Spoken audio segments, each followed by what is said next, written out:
हाय बच्चों, मैं एस के तिवारी एनसीईआरटी सॉल्यूशन के यूट्यूब चैनल पर आपका स्वागत करता हूं। अभाज्य गुणनखंड की सीरीज में आज ये तीसरा पार्ट है जिसमें हम लोग वृक्ष गुणनखंड यानी ट्री फैक्टर के बारे में पढ़ेंगे। इसकी हिंदी होती है वृक्ष गुणनखंड।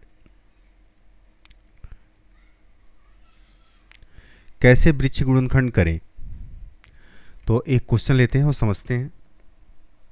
पहला क्वेश्चन जैसे हमारे पास में आ रहा है 24 का करें। 24 को पहले दो पार्ट में आप बांट दें तो 12 दूना कितना होता है 24। 12 दूना 24, दो अभाज्य संख्या है, 12 लेनी है। अब 12 को फिर से बांटिए तो कितना होता है 6 दूनी 12। तो देखिए दो अभाज्य संख्या। अब 6 को फिर से बांटिए आप तो क्या हो जाएगा 2 तिहाई 6। तो ये देखिए इसके वृक्ष गुणनखंड प्राप्त हुए। और क्या गुणनखंड है 2 गुणे 3 गुणे 2 गुणे 2। ये आपके क्या है अभाज्य संख्याएं हैं और ये अभाज्य गुणनखंड आपको प्राप्त हो रहा है। इस तरह से आप ट्री फैक्टर कर सकते हैं। चलिए दूसरा एक सवाल और लेते हैं।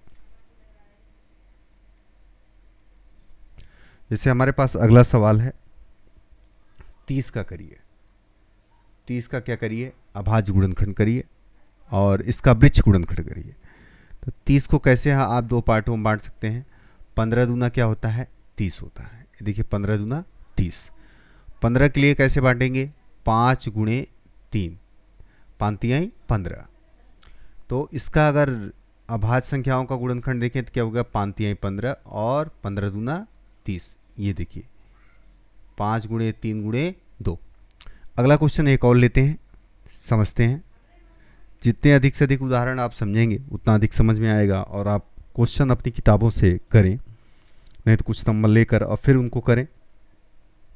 जैसे हमने ले लिया एक नंबर और क्या 60 लिया हमने। 60 को बांट सकते हैं आप।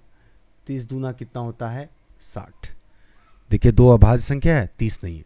30 को फिर से बांटेंगे 15 दूना 30। फिर 15 को बांटे 5 गुणे 3। तो कितना हो गया आपका 5 गुणे 3 गुणे 2 गुणे 2। तो यह हो गया क्या आपका अभाज्य गुणनखंड।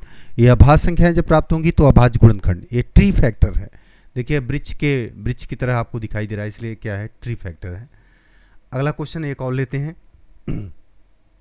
नंबर है हमारे पास में 282। 282 को अगर दो भागों में बांटें तो 141 दूना 141 दूना कितना होता है 282। 141 दूना 282। अब 141 को भाग दें किससे 3 से अगर भाग दें तो क्या जाएगा आपको 47।